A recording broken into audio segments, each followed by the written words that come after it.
Tava, your, Sandarshanat, by sight, Eva, only, Jinna, resolved, me, my, Sarva Samsaya, all doubts, yet, inasmuch as, Swayam, personally, Bhagavan, your Lordship, Pritya, lovingly, Dharmam, duty, Aha, explained, Virakshasho, of a king anxious to protect his subjects.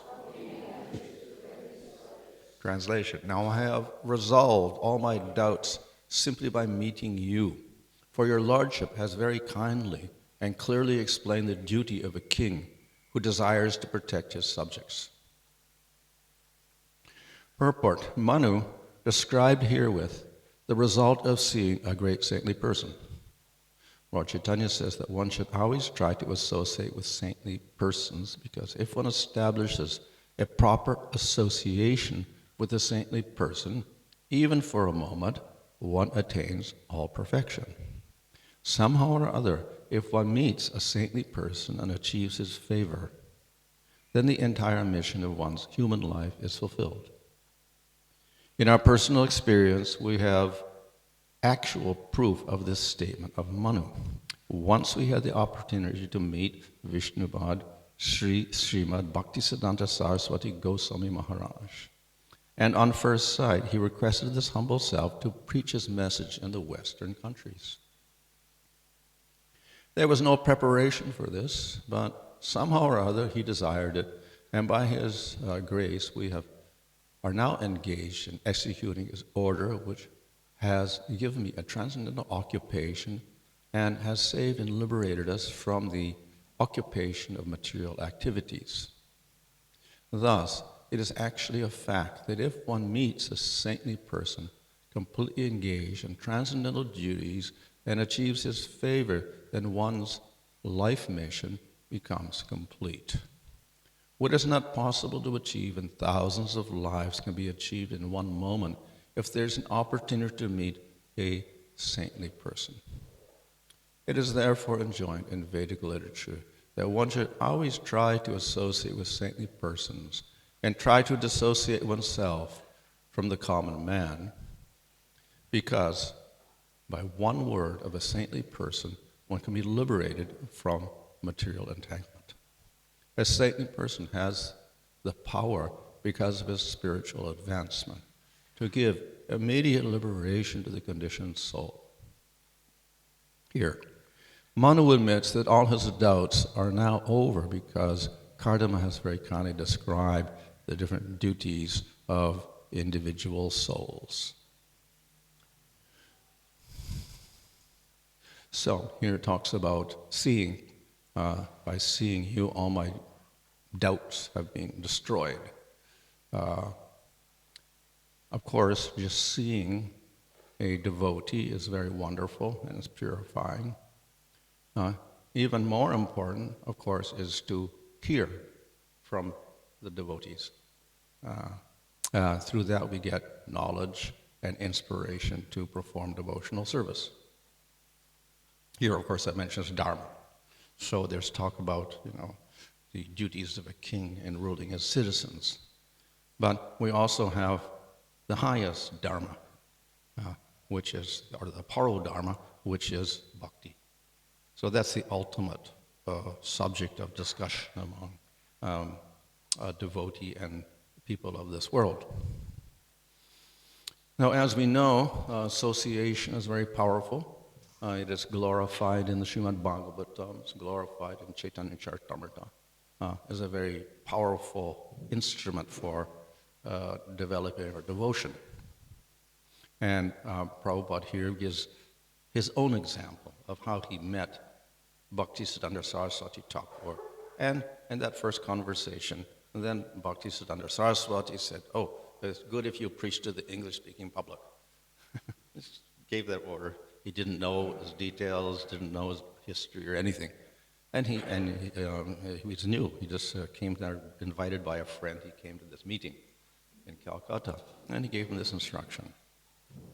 And then later on, he recalled that instruction, and he kept remembering that instruction, even though he got married and he had children and he had a business, etc.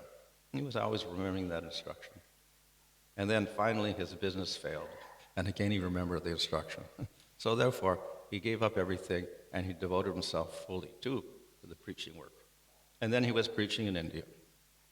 And he was struggling very hard to do things, so he managed to print Back to Godhead magazine. And he translated and printed the first volume of Srimad Bhagavatam. But that was with very great struggle. Of course, those times were also very full of disturbance. This was wartime, Second World War in India and whatever, and then afterwards also. And it was a big struggle. He would have to do everything himself. He would write, he would review, he would go to the printer, he would proofread, get the work printed, and he would pay for it all by himself. And then he would have to distribute also. So he'd distribute Back to Godhead magazines, he'd try to distribute the Bhagavatam, etc., whatever you could do. So it was a one-man show, but all because he remembered the order of his guru. And then finally he said, well, there's not much effect here. And then he said, why not go where there are more foreigners? So I said, I'll go to America and preach. And therefore, finally, he went to America. Also, he didn't have any money, but he got a free ride on a boat. And he went to America with, I think, 31 rupees in his pocket or something like that. And then he began preaching there.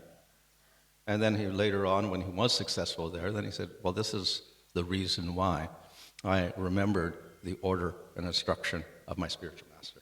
And that's given me success. So he quotes in this regard, he gives reference to the Bhagavad Gita. There's a verse in the 2nd chapter of Vyavasayamaka Buddhi that one should have unwavering intelligence.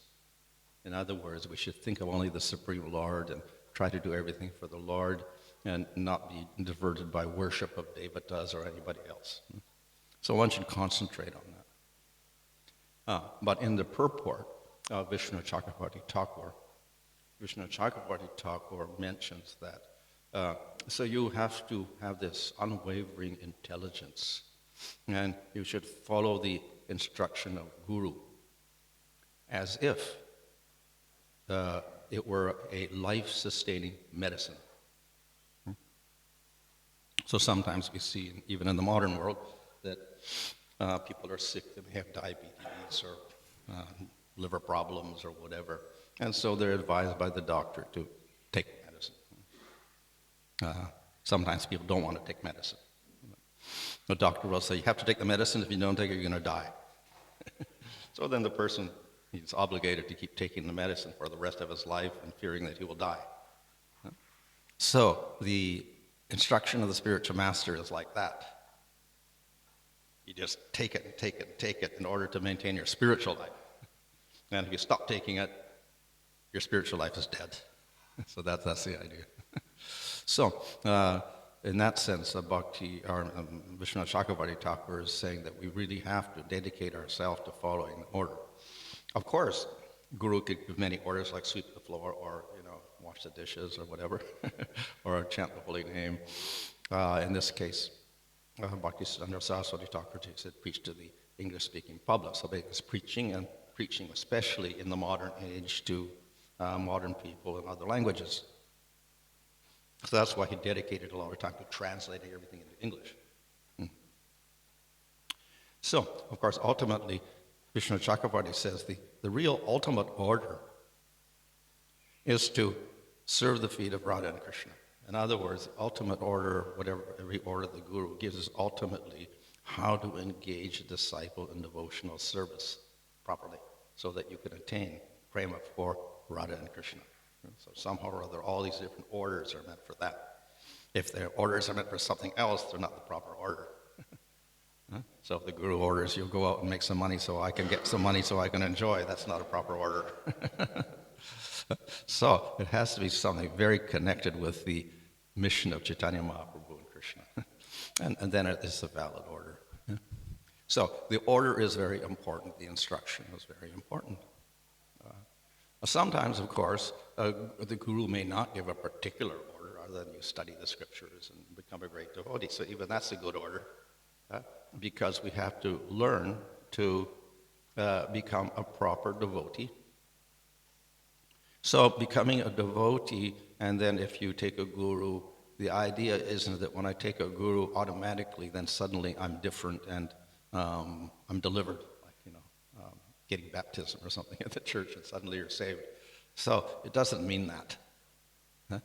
Of course, you're accepting through that initiation and a ceremony, you're accepting an authority, but it does not mean that we give up our own responsibility. So we're still the person who has to do the devotional service. We are responsible for chanting. We're responsible for serving Krishna. So, example is the gardener. So, by the mercy of Guru and Krishna, we get this seed of bhakti. And they kind of plant it in our heart, or actually in the jiva. But then what happens? Okay, it sprouts. But how does it sprout? The gardener has to take care of it and water it and pull out the weeds, till the soil, etc. So who's the gardener? The devotee. The devotee has to take care of his own bhakti. He has to cultivate it according to proper knowledge and whatever his skill. And then the plant, that is bhakti, will grow and grow and grow. In other words, we get the seed of bhakti, but we are responsible as individuals for making it grow. It's not that the guru does all the cultivation. We do the cultivation. So even if you accept guru and take initiation or whatever, it doesn't mean you're absolved of doing anything. A lot of work depends on you. Of course, there's a balance. There's a necessity of mercy, and it's also a necessity of our own work. Both things are necessary. Bhaktisiddhanta Saraswati Thakur gives an example. He says a person somehow falls into a well. And the well's got water in it, and it's deep. He's screaming, "Please save me, I'm drowning in the well, please come."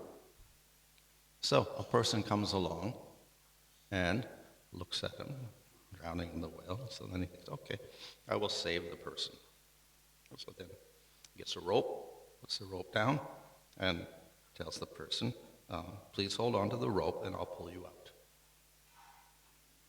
The person doesn't hold on to the rope. He continues to scream, help, help, help, help, help. Hold on to the rope. Doesn't hear, help, help, help. And then he drowns. So the example is given to show that, yes, people can give mercy like throwing the rope down. But if you don't hold on to it, you don't get saved. So there's a responsibility on the person drowning in the material world to do something. Of course, he needs help, like the rope, but at the same time, he has to put forth effort. So there's a balance between effort and mercy. So both are necessary, but we can't solely depend on mercy. There are rare cases, of course, of advancement just by mercy, but that's rare. This is what we call Kripa Siddhi.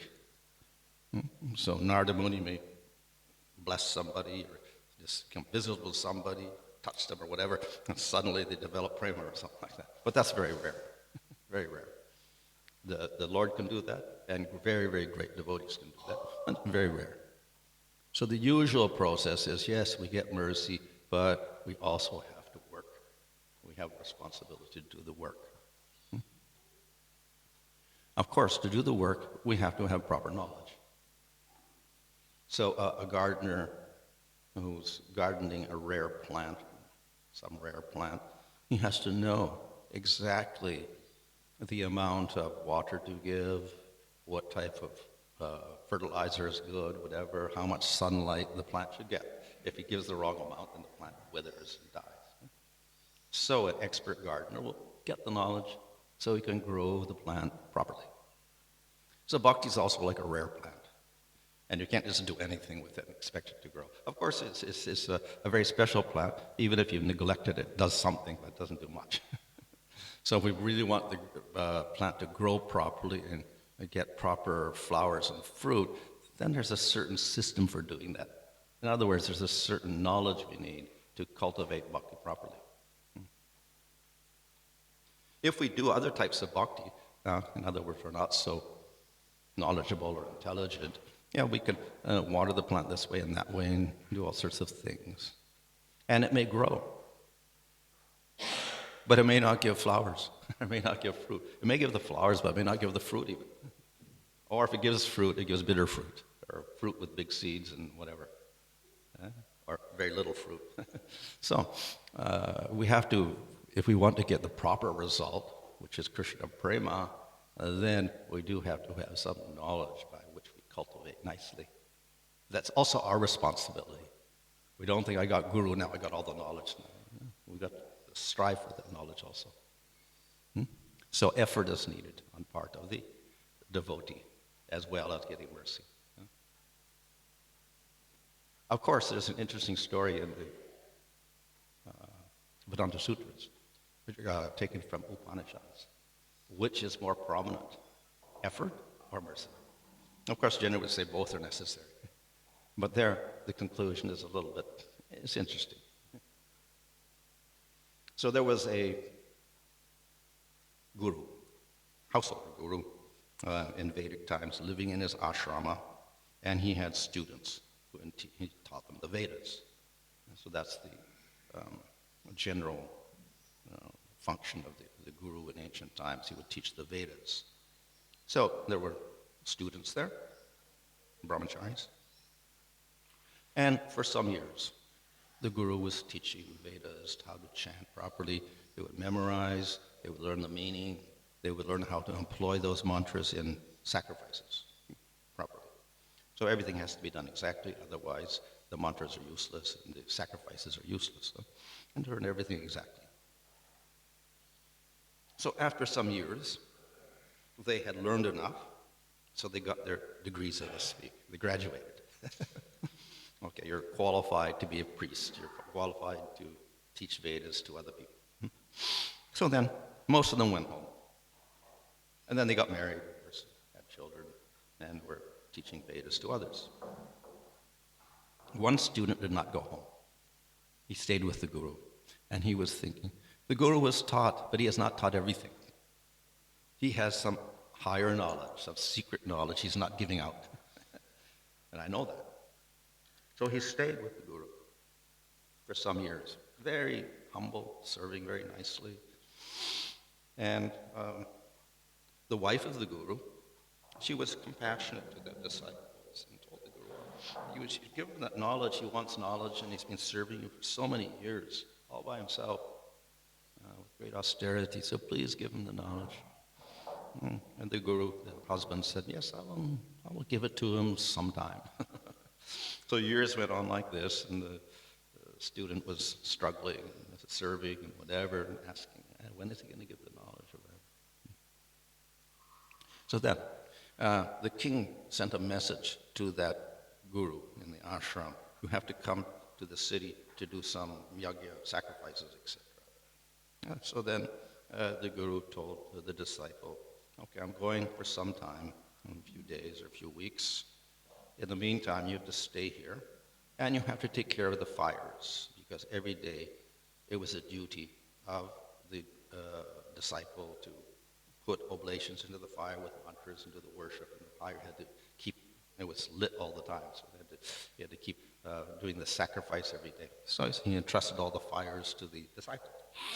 And so the disciple said, yes, fine. So the guru went away. And then the disciple, student, was there. He was doing the sacrifices and offering oblations to the fire. And he was thinking, how am I going to get this knowledge? Higher knowledge, spiritual knowledge. And then suddenly, out of the fire came these divine-looking, effulgent beings, like devatas or something. And they said, we know what you want. You want this higher knowledge. We'll give you the higher knowledge. So then the student said, yes, please give me the knowledge. So then they began teaching him, they gave him all this knowledge, and they disappeared. And the student was very, very happy, satisfied. So just after the David has disappeared, he had the knowledge, and he was feeling very happy, the teacher came back. And then the teacher looked at him and said, "What happened? You look completely different. You look effulgent, you're glowing like this. What happened?" So then the student explained everything. I was doing this sacrifice, and David disappeared, and they said, "You want knowledge?" So I said, "Yes," so I got the knowledge. So he explained everything. And then what he said is, "Now, you teach me the knowledge." So the message of that is that though he did get knowledge from another person, he went back to the guru and said, "You give me the knowledge." So the knowledge had come to the guru. So this means, this is to show that the mercy of guru is necessary for your spiritual advancement. And actually, more mercy is more mercy than effort. You put forth effort, but the mercy is also there. So he understood that principle, and therefore, even though he got the knowledge, he went back to the guru and said, "You give me the knowledge.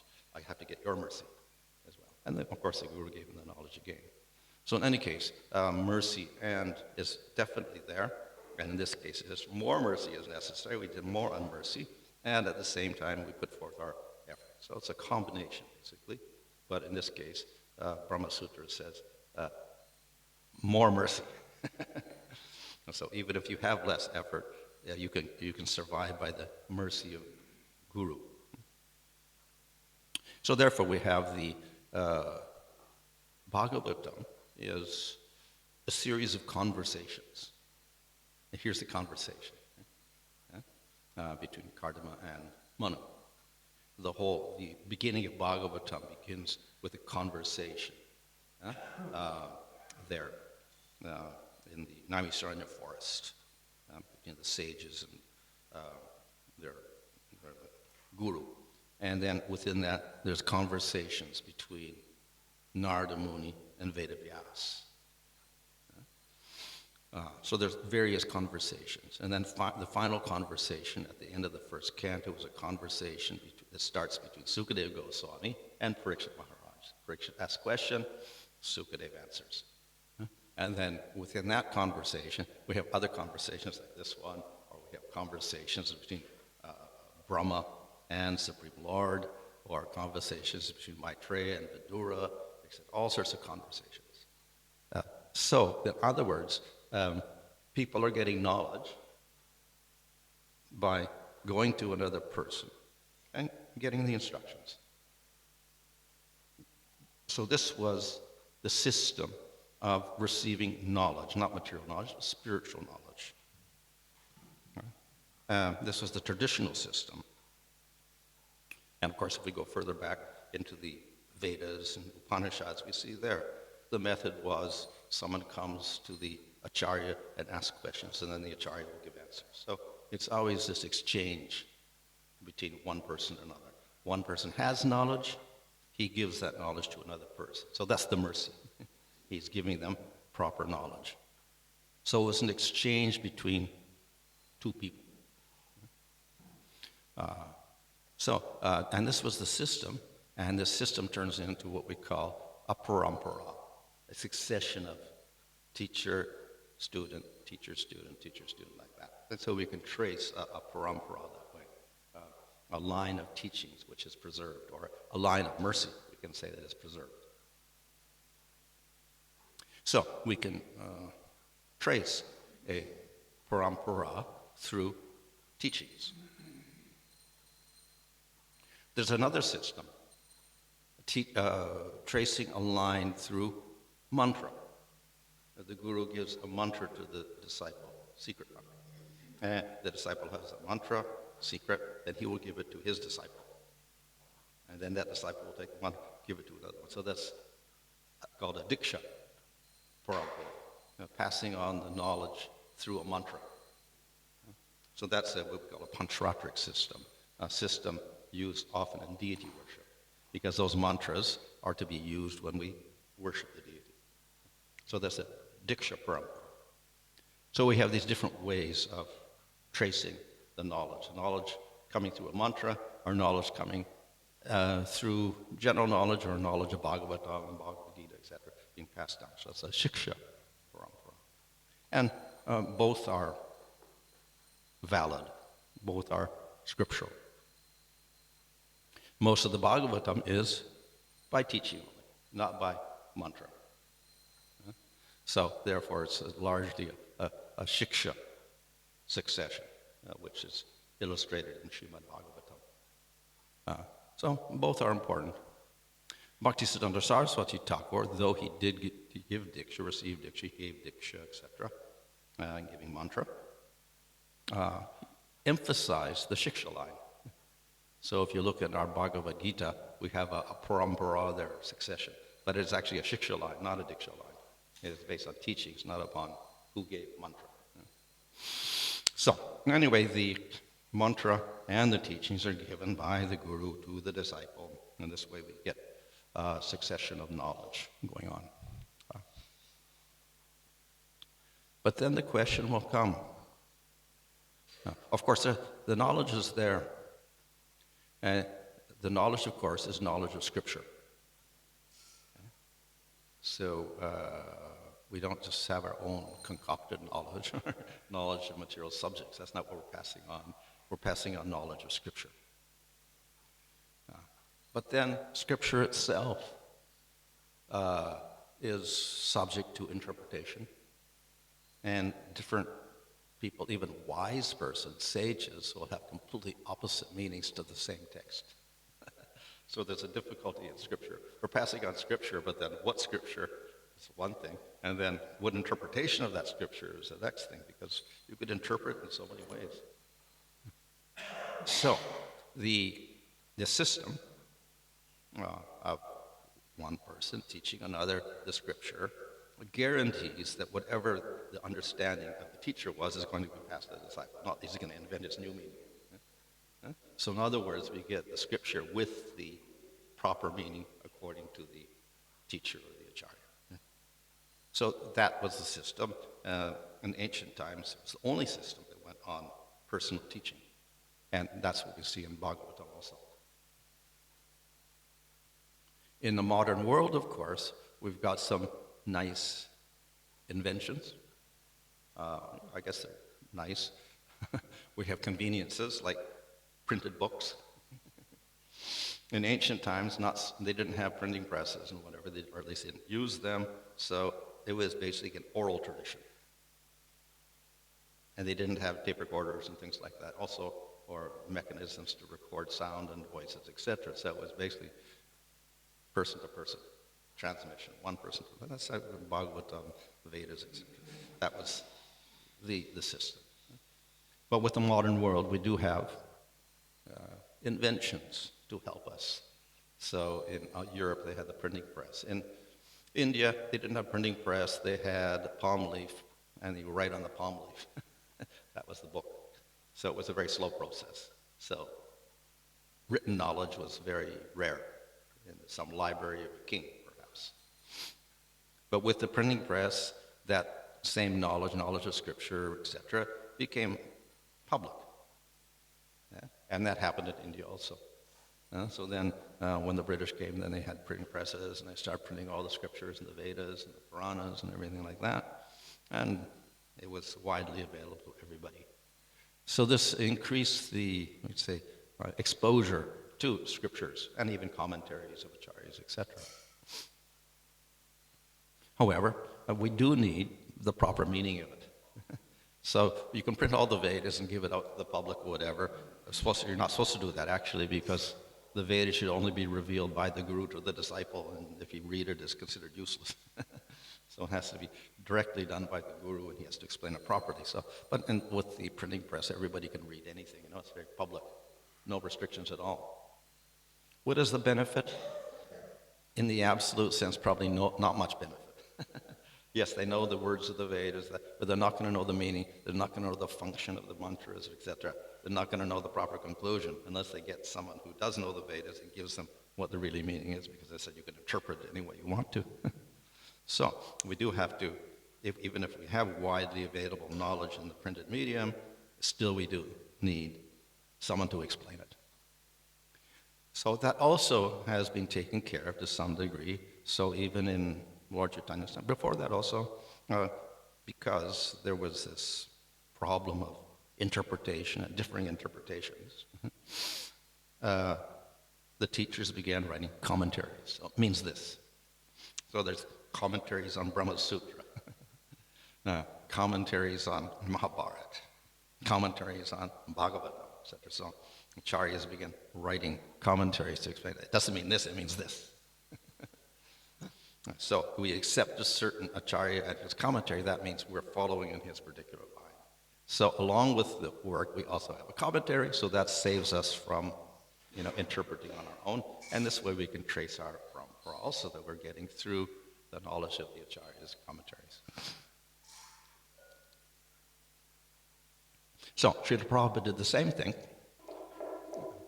So he has written purports or commentaries on the verses of Bhagavatam, Bhagavad Gita, Caitanya, Caritamrita, etc., which are based upon the commentaries of the previous acharyas.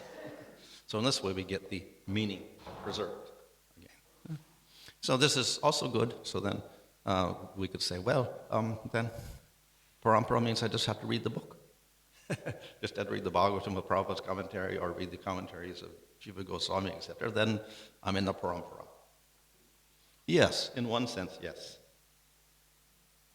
But even though we have these advantages, this does not mean that we neglect sadhu sangha, association with devotees, and also getting personal teachings. So we see here Prabhupada is recollecting. He went to this meeting and he met Bhaktisiddhanta Saraswati Thakur, and then Bhaktisiddhanta Saraswati Thakur gave him a very significant instruction when he first met him, and that saved him, and it continued throughout, influenced his whole life. His whole life became different after that point. So it wasn't because he read a book. He met a person, and that person inspired him.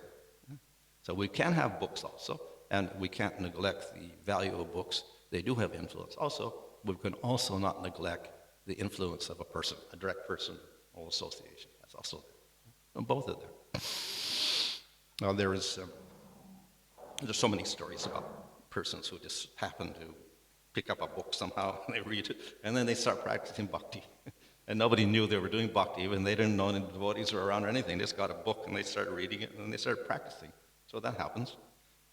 There was, I think, in Mongolia, some devotees, I guess they could read Russian or something, so they got some Russian books, Bhagavad Gitas and so, and they began reading them. And they became devotees that way without even knowing there were devotees around the world. So that often happens as well. So the power of the book with the explanation of Srila Prabhupada, very good. It inspires people. Yeah. But that doesn't mean that therefore we said that's it, and then we don't need any more devotees like that. One of the reasons, of course, is Scripture itself, like Bhagavatam is saying, you do need the devotee. Prabhupada is saying, I got my inspiration from, not the book, from my spiritual master, Bhaktisiddhanta Saraswati Thakur. So we also need the personal influence of a person. This was the original system. No books at all, just oral transmission.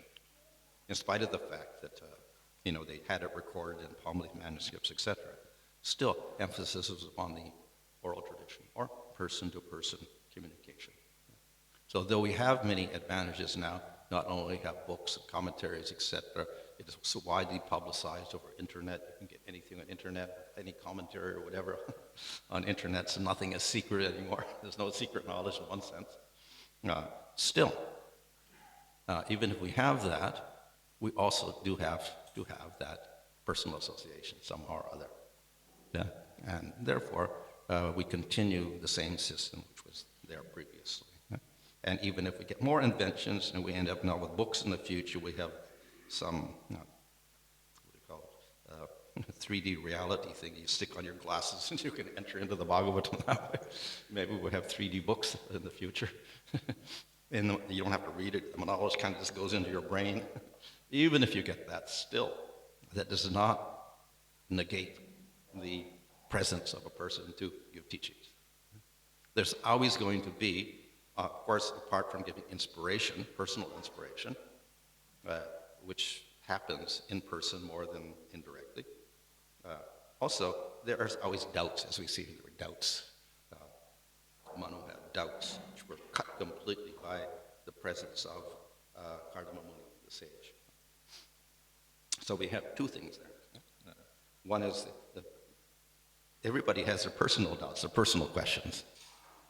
So they can't understand. Not everything is going to be covered by the scripture or by the commentaries of the acharyas, etc. Always somebody's going to ask a question. What's the answer to that? So then, if we have a personal question, we can go to the devotee and ask, and he can give us a nice answer. So that's one thing. The other, of course, is the personal inspiration. So we can get inspiration from books, as I said. People became devotees just by reading Prabhupada's books. Very good. But then again, we also get the inspiration from personal association with another person. And this is maybe more powerful, the personal association. Somehow that personal association sometimes is able to ignite something in us so that we do remarkable things. So, therefore, the personal association is always there also. Another point, of course, is that according to the level of the devotee, he can give more inspiration. He has more Shakti of the Lord, so therefore his ability to transmit the real meaning and to give inspiration will be more, depending on advancement. So therefore you have the great acharyas, the great devotees, that they're very merciful and have great power to deliver. Others are on a lesser level, so they have less power. Others are less advanced, they have less power, but everybody has some power. So because they've accepted Krishna or Caitanya, Parampara, the teachings, etc., they practice bhakti to some degree, they do have some of the bhakti shakti, and they can transmit that. So the devotee is important for transmitting that knowledge to the people of this material world. This is one of Krishna's main method. This is Krishna's main method of distributing bhakti in this world through devotees. And it could be devotees of various statures. Nevertheless, he gives them the power to distribute the mercy. So therefore, there's always an emphasis upon sadhu sangha, devotional association, getting mercy from the devotees of the Lord. Okay, any question there?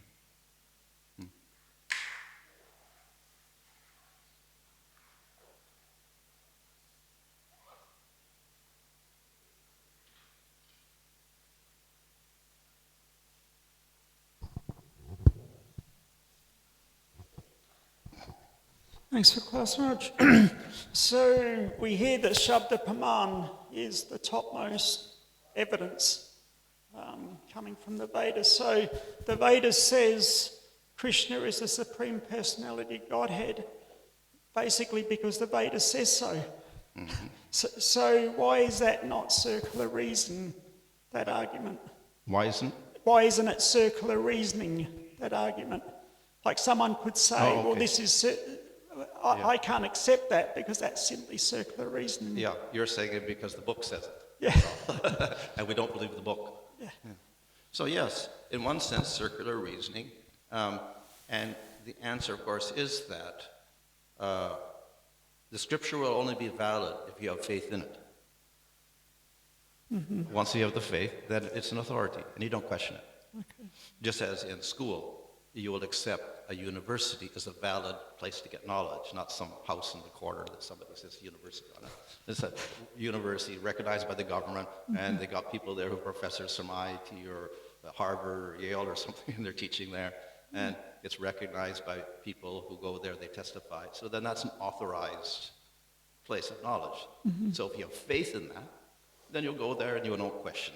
You don't question each professor and say, what's your authority? You just accept the knowledge they give. Yeah? So it's based on faith. That's material knowledge, of course. So we also base our faith in Scripture on that.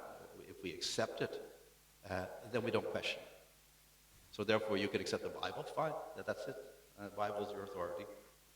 And we could say, well, we don't accept the Bible, fine. But then they accept the Bible, that's their authority. So yes, it's kind of circular, according to your faith. But everything in the world is like that. It's according to faith.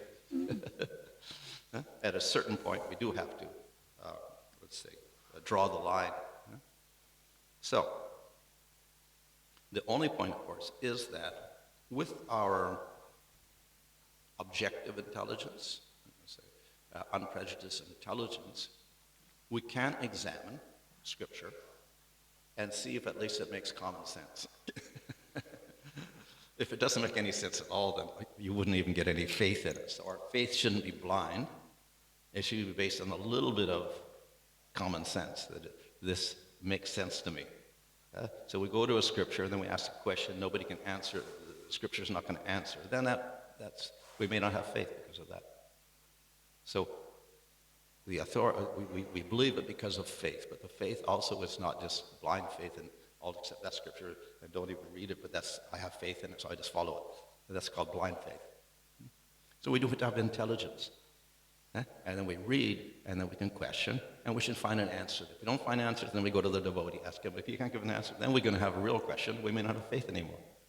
So there should be faith, but faith based upon good reasoning. So we have to have intelligence or some logical ability as well as our faith.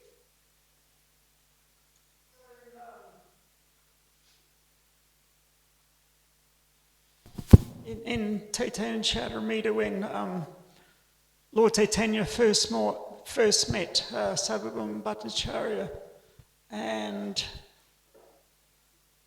Sarvabhauma Bhattacharya was discussing presenting the Vedas to Lord Caitanya. Basically, it was Mayavad philosophy. So Lord Caitanya, he uses the word Swetapamanya, like that the Vedas is self-evident. Yeah. But at the same time, Sarvabhauma, he was completely misinterpreting it. So Prabhupada comments in the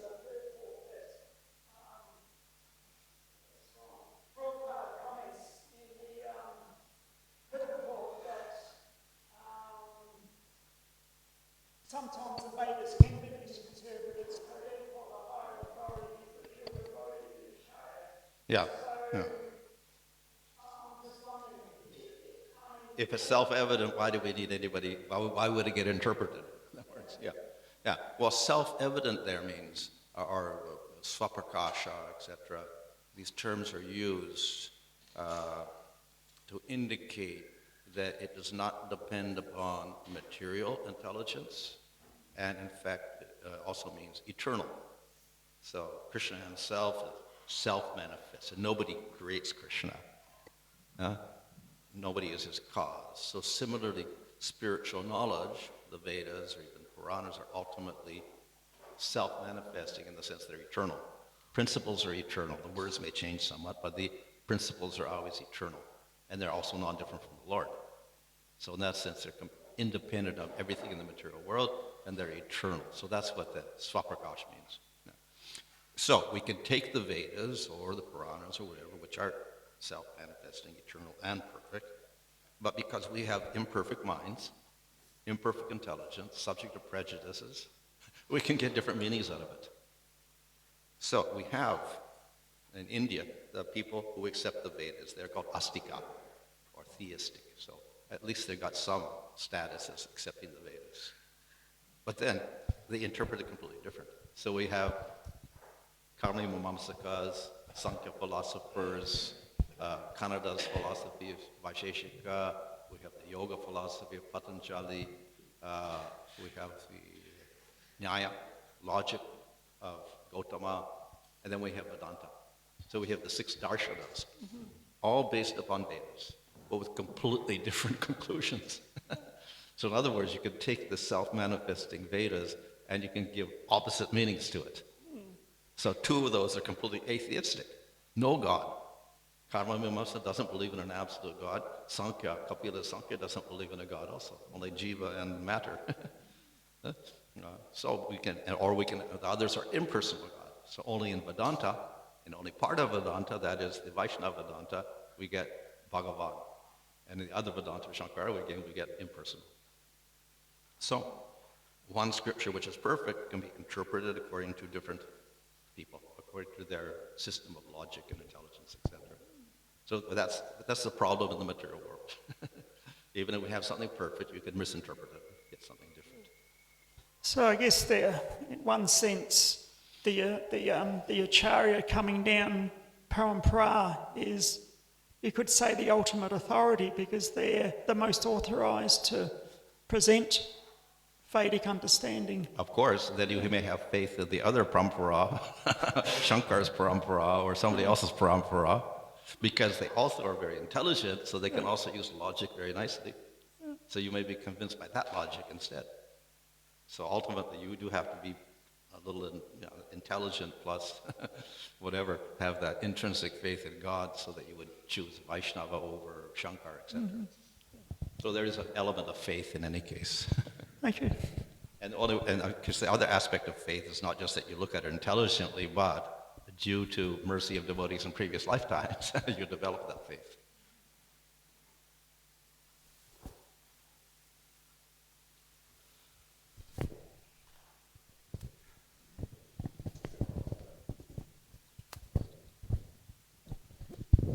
Thank you for the class, Maharaj. You mentioned in the beginning the comparing effort and mercy, and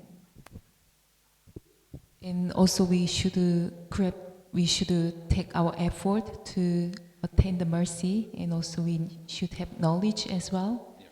And I was wondering, could you elaborate more on how we can recognize mercy and how can you maintain that knowledge that we are getting mercy, and how to keep grabbing that How do mercy? we get the mercy? How can you recognize the mercy Oh, how can we that we are recognize the mercy? getting, and how to maintain the mood that we are getting mercy and we are putting more effort? Well, of course, the mercy can be recognized tangibly by different things. One, of course, is you get knowledge, spiritual knowledge. That itself is mercy. So if you get teaching, somebody teaches you, then you're getting mercy, because that knowledge is actually part of bhakti, which is internal energy of Krishna. So if the person has devotion and he gives you that knowledge, the shakti of bhakti is there. So you get that. So that's the mercy you get. So the devotees are mediums for Krishna's mercy, bhakti, because they are good conductors of it, like copper wire is a good conductor of electricity. The devotee, because of his devotion, is a good conductor of Krishna's bhakti and Krishna's mercy, so he can distribute that to other people. And how does he do that? One way, of course, is through teaching or instruction. So Prabhupada got instruction from Bhaktisiddhanta Saraswati Thakur. You preach to the English-speaking people. So that's how his mercy came out, through an instruction. So maybe a personal instruction on how to do bhakti, maybe an instruction on the philosophy or whatever like that. It could be various. So various ways. Of course, apart from that, without speaking also, devotee can give mercy, but it's a little more intangible. You get inspired just by the presence of a person, so that's spoken of. Even the presence of a devotee is purifying and whatever. So even without speaking, presence of a devotee has an influence on another jiva because of the spiritual energies there. So it can happen in many different ways, that mercy. But basically what happens as a result of the mercy is, one, we get the seed of bhakti. We get the conviction to begin the process of bhakti, and we start doing bhakti. So that's the sign that the mercy has come. We can begin the process of bhakti.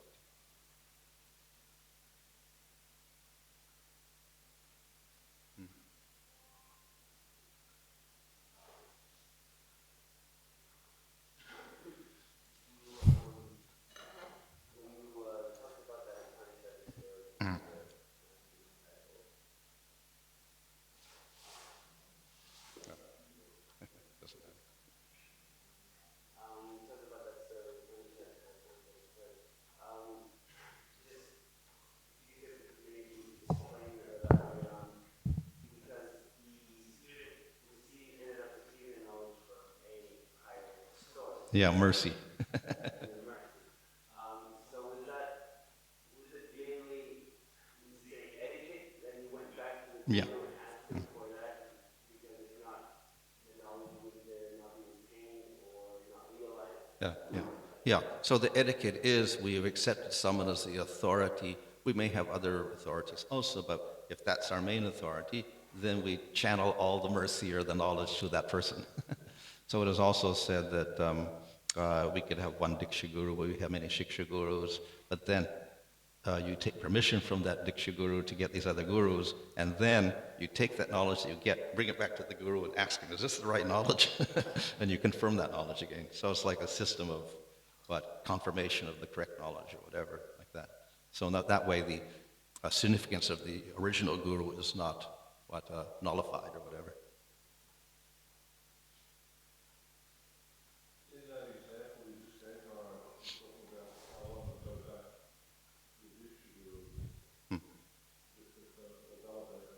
Yeah.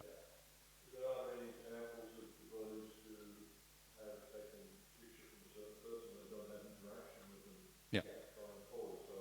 How do they confirm the knowledge from their Shiksha Guru?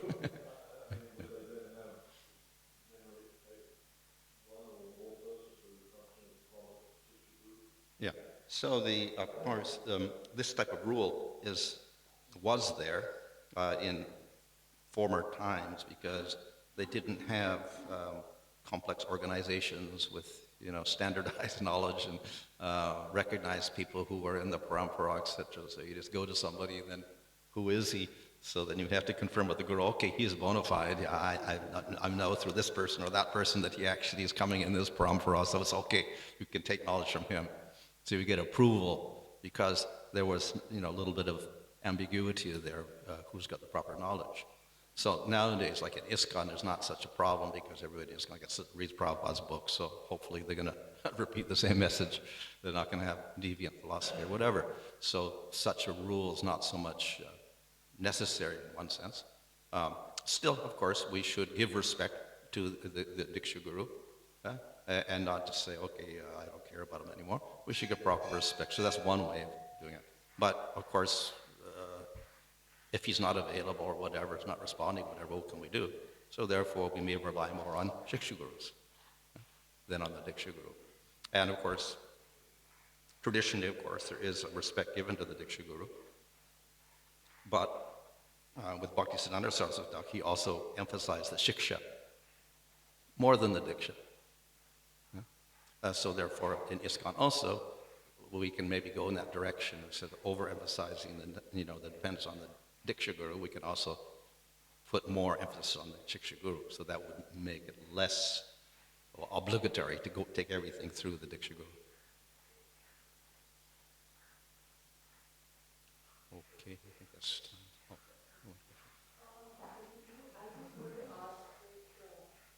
Hello, Hare Krishna Prabhu, thank you for such a nice class.